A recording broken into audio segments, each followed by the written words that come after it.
BRS శాసనసభాపక్ష సమావేశంలో ఆ party అధ్యక్షుడు మాజీ సీఎం కేసీఆర్ ఎమ్మెల్యేలకు దిశానిర్దేశం చేశారు.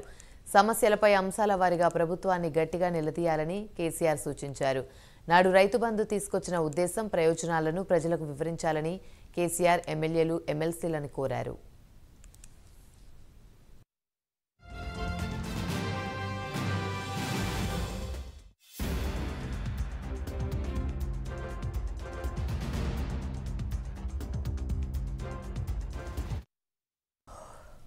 ఉద్యమ సమయంలో తెలంగాణ తల్లి విగ్రహం ఏర్పాటు ఆవశ్యకత, పరిస్థితులను అందరికీ వివరించాలని కేసీఆర్ చెప్పారు.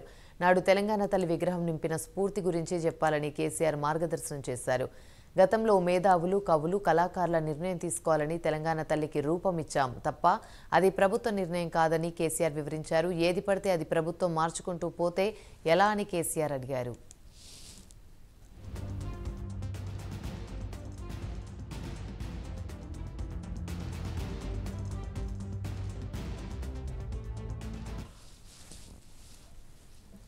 విగ్రహం మార్పు మూర్ఖత్వం, ప్రభుత్వాలు చేయాల్సిన పనులు ఇవేనా అని కేసీఆర్ ప్రశ్నించారు. సమస్యల పరిష్కారంపై ప్రభుత్వాలు దృష్టి సారించాలన్నారు. అంతేకాని మార్పులు చేసుకుంటూ పోతే ఎలా అన్నారు.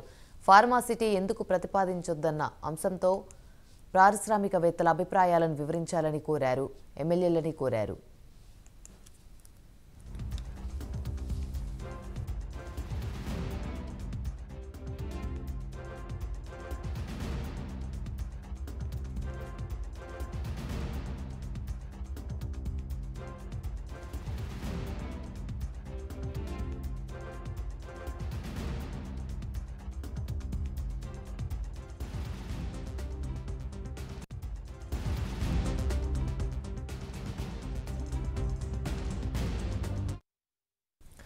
రాష్ట్ర ప్రభుత్వం అన్ని రంగాల్లో వైఫల్యం చెందిందని కేసీఆర్ విమర్శించారు. నిర్బంధ పాలన గురించి సమావేశాల్లో ప్రస్తావించాలని ఎమ్మెల్యేలు, ఎమ్మెల్సీలకు సూచించారు.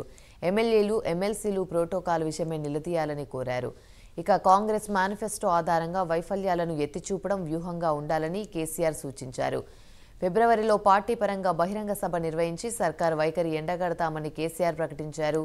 ఫిబ్రవరి తర్వాత పార్టీలో అన్ని కమిటీలు ఏర్పాటు చేస్తామని, ఆ తర్వాత సభ్యత్వ నమోదు చేపడతామని కేసీఆర్ వెల్లడించారు.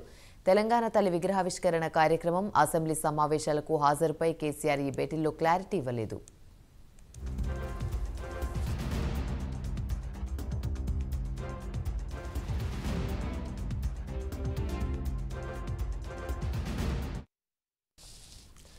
రేవంత్ రెడ్డి అనుభవలేమితో తప్పుడు నిర్ణయాలు తీసుకుంటున్నారని పార్టీ నేతలతో కేసీఆర్ అన్నారు. తెలంగాణ తల్లి విగ్రహం మార్పుతో రాష్ట్రంలో మరో ఉద్యమం రావడం ఖాయమని కేసీఆర్ తెలిపారు. త్వరలో పార్టీపై ఫోకస్ పెడతానని తెలిపారు. పార్టీ శిక్షణ శిబిరాల ఏర్పాటుకు నిర్ణయం తీసుకున్నామని కేసీఆర్ తెలిపారు. తెలంగాణ జాగృతితో కమిటీలు వేయాలని నిర్ణయించారు. ఫిబ్రవరి నెలలో వరంగల్లో భారీ బహిరంగ సభను ఏర్పాటు చేయాలని కేసీఆర్ నిర్ణయించారు.